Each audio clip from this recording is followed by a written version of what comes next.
Hello everyone, आप सबका स्वागत है। अभी तक परसेंटेज के टोटल 3 सीट समाप्त हो चुके हैं। आज की वीडियो में चौथे सीट की शुरुआत करते हैं। पहला सवाल है, एक कक्षा में लड़कों की तुलना में 2 गुनी लड़कियां हैं। यदि 45% लड़कियां और 30% लड़के बाहरी दौरे के लिए अपनी सहमति प्रस्तुत की है, तो कितने प्रतिशत छात्रों ने दौरे के लिए सहमति प्रस्तुत नहीं की है। ठीक है, तो यहाँ कह रहा है लड़कों की तुलना में 2 गुनी लड़कियां हैं, यानी लड़के अगर एक हैं तो लड़कियां कितनी है, 2। अब आगे 45% लड़कियां और 30% लड़के, इन्होंने अपनी सहमति प्रस्तुत की है, तो नहीं करने वाले का प्रतिशत पूछ रहा है। तो हम लोग नहीं करने वाले का डायरेक्ट निकालेंगे। देखिए 45% लड़कियां सहमति प्रस्तुत की है, तो कितने बच गए, 55% जो कि सहमति प्रस्तुत नहीं की है। उसी तरह लड़के का भी 30% हाँ है, तो ना वाले कितने होंगे, 70%। ठीक है, तो यहाँ पर लड़कों के सामने 70% लिखेंगे और लड़कियां 55% है जो नहीं जाना चाहती है, तो लड़कियां के सामने 55%। अब यहाँ ये हो गया क्वांटिटी हमारा और ये हो गया परसेंट।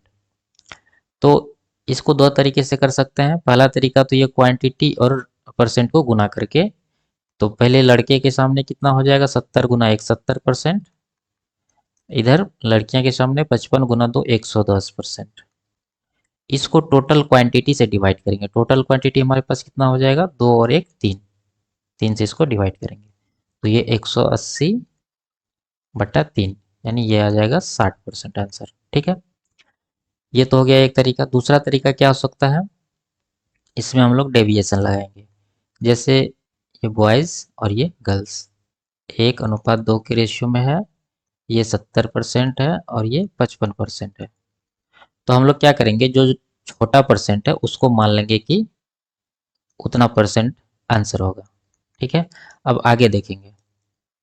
ये 70 जो है 55 से कितना ज़्यादा है, 15 ज़्यादा है। 15 ज़्यादा है लेकिन क्वांटिटी इसका कितना है, 1। तो 15 ज़्यादा है, क्वांटिटी 1 है, तो 15 × 1 कितना हो जाएगा, 15। ठीक है, 15%। इसको टोटल क्वांटिटी में बांट देंगे। टोटल क्वांटिटी कितना हो जाएगा, 2 और 1 3। ठीक है, तो 15 को 3 से डिवाइड कर देंगे तो ये कितना आ जाएगा, 5। यानी 55% प्लस 5% बराबर कितना हो जाएगा, 60%। 60% ऑप्शन नंबर ए सही आंसर होगा। ठीक है, या तो आप टोटल इस तरह से कर सकते हैं या नहीं तो डेविएशन लगा के भी कर सकते हैं। अगला सवाल, करा कक्षा में छात्रों की संख्या का 83.1/3% लड़कियां हैं और बाकी लड़के हैं।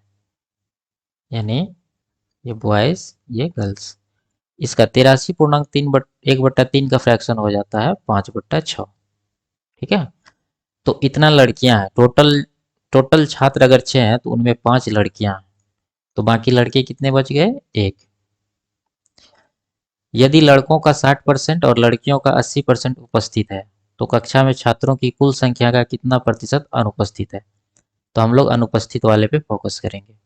यहाँ 60% लड़का उपस्थित है तो कितने अनुपस्थित हैं, 40%। तो लड़का के सामने 40%। 80% लड़कियां उपस्थित है तो कितने नहीं है, 20%। ठीक है, तो इसमें डेविएशन लगाते हैं, छोटा वाला मान लेते हैं 20%, इसका आंसर होगा। और आगे देखते हैं, ये 40 20 से कितना अधिक है, 20 अधिक है और इसका क्वांटिटी कितना है, 1 है। तो ये कितना हो जाएगा, 20। इसको टोटल टोटल क्वांटिटी में डिवाइड कर देंगे, यानी कि टोटल क्वांटिटी कितना हो जाएगा हमारे पास, 5 1 6, 6 से इसको डिवाइड करेंगे तो ये हो जाएगा 2 तिया 6, 2 दाएँ 20। ये कितना आ जाएगा, 3.1/3, यानी 20% प्लस 3.1/3%, टोटल 23.1/3%। ठीक है, यानी तो इसको टोटल से गुना करिए क्वांटिटी और परसेंट को। पहला कितना हो जाएगा, 40 × 1 40%, दूसरा का 5 × 20 100%।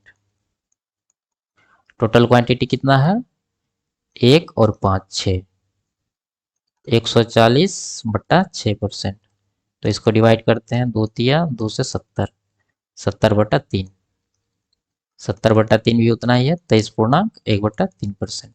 ठीक है, जो तरीका बेहतर लगे उस तरीका से कर सकते हैं। अगला सवाल देखते हैं।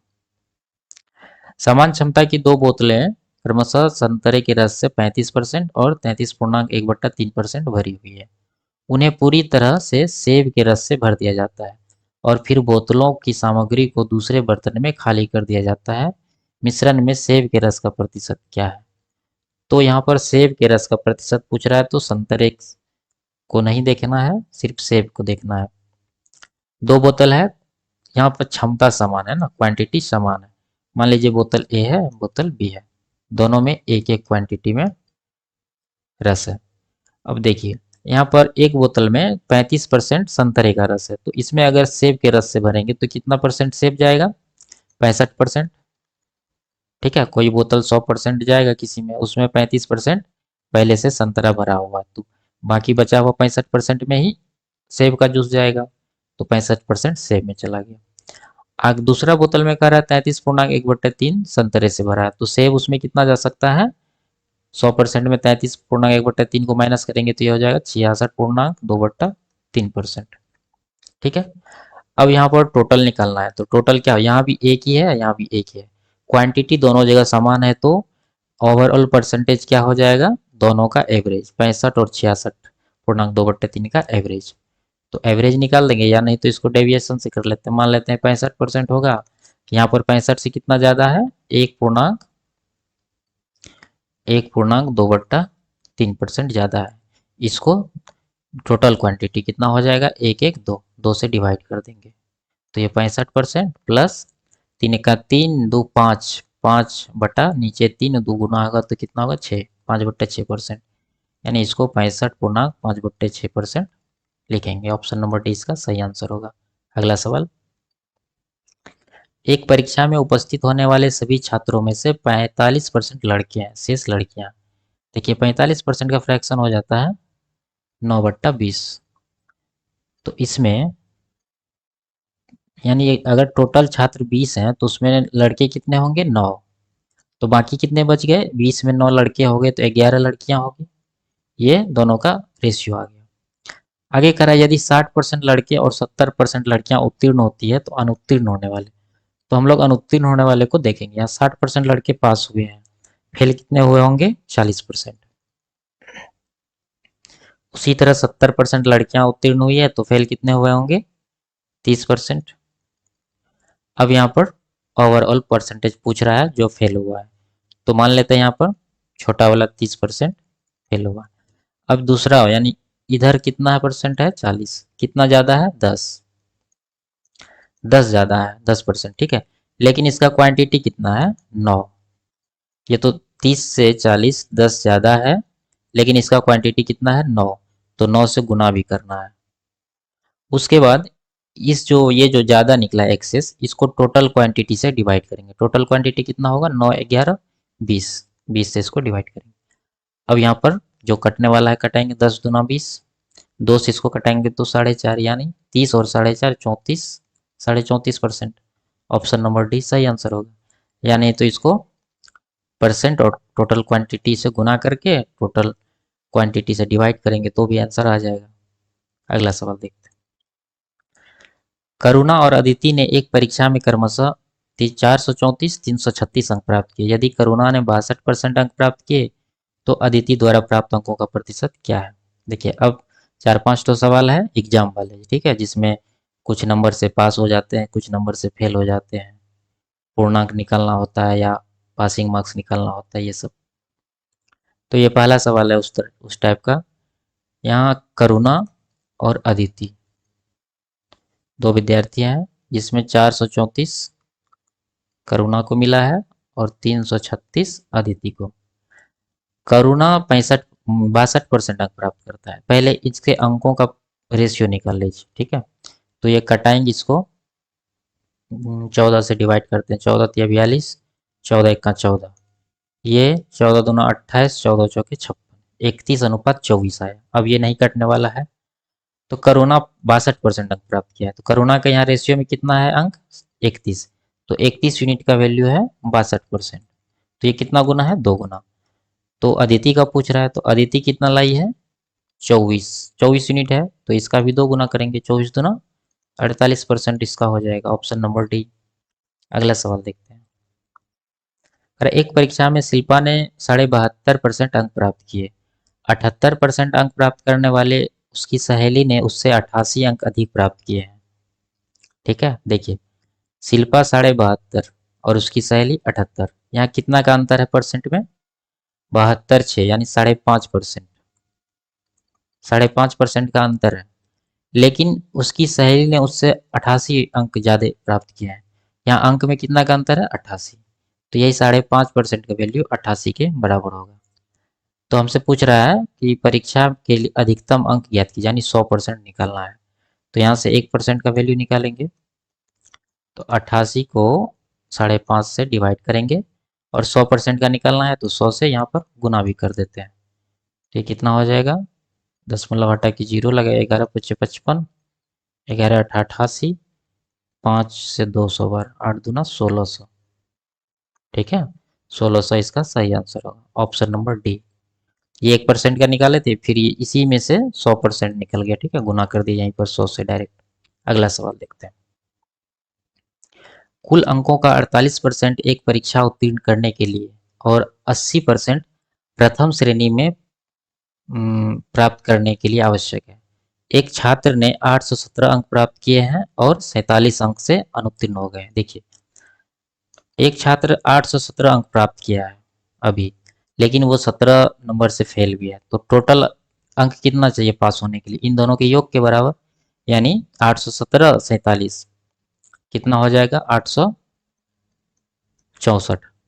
ठीक है, इतना अंक जो भी छात्र लाएगा वो पास हो जाएगा, लेकिन ये छात्र 817 ही लाए हैं, 47 अंक से फेल हो गया। अब देखिए, पास होने के लिए कितना परसेंट चाहिए? 48% परीक्षा उत्तीर्ण करने के लिए। ठीक है, लेकिन अंक में कितना चाहिए? 864। इसका मतलब है कि ये ही 48% का वैल्यू 864 के बराबर होगा। तो हमसे जो पूछ रहा है वो निकाल देंगे। विशिष्टता के साथ प्रथम श्रेणी प्राप्त करने के लिए उसे कितने अंक प्राप्त करने चाहिए? प्रथम श्रेणी के लिए कितने चाहिए? 80%। तो 48% का वैल्यू इतना है, तो 1% का कितना आएगा? इसको डिवाइड करेंगे, 864 गुना भागा 48, और पूछ रहा 80% का। तो 80% के लिए इसी को यहाँ पर 80 से गुना कर देते हैं। ये 12×4 = 48, 12×7 = 84, 12×2 = 24, 4 से 18, 18 गुना 80, 144 पे 1 जीरो, यानी 1440 नंबर चाहिए उसको प्रथम श्रेणी में पास होने के लिए। अगला सवाल कह रहा है, यदि एक छात्र 43% अंक प्राप्त करता है तो उसे 72 अंकों से अनुत्तीर्ण कर दिया जाता है, लेकिन जब वह 57% अंक प्राप्त करता है तो उसे 40 अंकों से उत्तीर्ण किया जाता है। उत्तीर्ण प्रतिशत ज्ञात कीजिए। ठीक है, मान लीजिए ये है पासिंग बाउंड्री। ठीक है, यहाँ पर कोई छात्र अगर नंबर लाएगा यहाँ तक तो वो पास होगा। यहाँ पर 43% एक छात्र नंबर लाया है, लेकिन उसको पास होने के लिए अभी 72 नंबर और चाहिए। ठीक है, यही ना कह रहा है, 43% लाया है, 72 अंक से फेल हो गया है, यानी 72 अंक उसको और चाहिए यहाँ तक पहुँचने के लिए। ठीक है, ये पास होने का बाउंड्री है। आगे, लेकिन जब वह 57% अंक प्राप्त करता है तो वह 40 अंकों से उत्तीर्ण होता है। यानी कोई छात्र 57% अंक लाता है तो वो क्या होता है, जितना पासिंग मार्क्स चाहिए उससे 40 अंक अधिक ले आता है। तो यहाँ पर क्या हो रहा है, परसेंटेज में कितना का अंतर है? यहाँ पर परसेंटेज गैप देखेंगे हम लोग 14% का, और यहाँ नंबर में कितना का गैप है? 72 और 40, 112। यानी परसेंटेज में 14 का गैप है और नंबर में कितना का गैप है? 12, 112 का। तो 1% कितना के बराबर होगा? 14 से 112 को डिवाइड करेंगे तो 8, यानी 8 नंबर कोई छात्र लाएगा तो 1% काउंट होगा। तो हमसे पूछ रहा है उत्तीर्ण प्रतिशत ज्ञात कीजिए। यहाँ पर देखिए, 43% एक छात्र लाया है, उसको 72 नंबर और चाहिए। यहाँ पर 8 नंबर लाता है तो 1% काउंट होता है। यहाँ 72 नंबर और चाहिए तो कितना परसेंट और चाहिए उसको? 8 से 72 को डिवाइड करेंगे तो 9%, 9% उसको और चाहिए, यानी टोटल 48, 43, 9, 52, 52% पासिंग नंबर मतलब पासिंग परसेंटेज होगा। ठीक है, ऑप्शन नंबर सी इसका सही आंसर होगा। इसको इस तरीके से इधर से भी कर सकते हैं, 57% लाया है लेकिन वो 40 नंबर ज़्यादा लाया है, तो 40 नंबर कितना परसेंट होगा? 8 नंबर 1%, तो 40 5%, 5% इसको इसमें माइनस कर देंगे। ठीक है, ये परसेंट में 57 में 5 घटाएंगे तो 52%। ठीक, अगर पूछेगा कि मतलब पूर्णांक कितना है, तो पूर्णांक तो 100% होगा। 100% का वैल्यू निकाल देंगे। 1% का 8 है तो 100% का कितना होगा, 800, यानी 800 नंबर का वो एग्जाम था। अगला सवाल देखते हैं। जब एक छात्र 28% अंक प्राप्त करता है तो उसे 58 अंकों से अनुत्तीर्ण कर दिया जाता है, लेकिन जब वह 41% अंक प्राप्त करता है तो उसे 60 अंकों के साथ अनुत्तीर्ण कर दिया जाता है। उत्तीर्ण प्रतिशत ज्ञात कीजिए। देखिए, कोई छात्र है जो 28% लाया है, लेकिन उसको पास होने के लिए 58 नंबर और चाहिए, ठीक है। लेकिन जब वह 41% लाता है तो 6 अंकों के साथ अनुत्तीर्ण। तो वो 41% लाया, वह 6 अंक से फेल हो गया। पिछले सवाल में था कंडीशन की परसेंटेज जितना लाया वो फेल हो गया कुछ नंबर से, लेकिन दूसरी बार में जितना परसेंट लाया है वो जितना पास मार्क्स के लिए चाहिए उससे ज़्यादा ले आया था। लेकिन यहाँ पर दोनों कंडीशन एक ही जैसा है। 28% लाया है तो 58 नंबर से फेल हुआ है, 41% लाया तो 6 नंबर से फेल हुआ है। तो यहाँ परसेंट में कितना का गैप है, 13% का गैप है, ठीक है। यहाँ नंबर में कितना का गैप है, यहाँ पर नंबर जुटेगा नहीं क्योंकि दोनों एक ही साइड है, दोनों कंडीशन में फेल हो रहा है। तो फेल हो रहा है तो कितना का गैप है, कितना अंतर है, 58 माइनस 6 52, यानी 13% का वैल्यू 52 नंबर के बराबर है। 1% का कितना हो जाएगा, 4 नंबर। तो पूछ रहा है उत्तीर्ण प्रतिशत, तो उत्तीर्ण कितना हो जाएगा, 28% है, 58 नंबर और चाहिए। यहाँ देखिए 4 नंबर कोई लाता है तो कितना परसेंट काउंट होता है, 1%। तो 58 का कितना हो जाएगा, 58 में 4 से डिवाइड करेंगे तो ये कितना आएगा, 14.5%, यानी 14.5% इसके बराबर होगा। तो टोटल कितना परसेंट हो गया, 28 और 14.5, 28 4 52, 32 10 42, 42.5%। ऑप्शन नंबर ए इसका सही आंसर होगा, ठीक है। अगला सवाल, ये लास्ट सवाल था, ठीक है। एग्जाम वाले सारे सवाल कवर कर लिए हैं। अब अगले वीडियो में दूसरा टाइप शुरू करेंगे। तब तक के लिए बाय बाय, टेक केयर।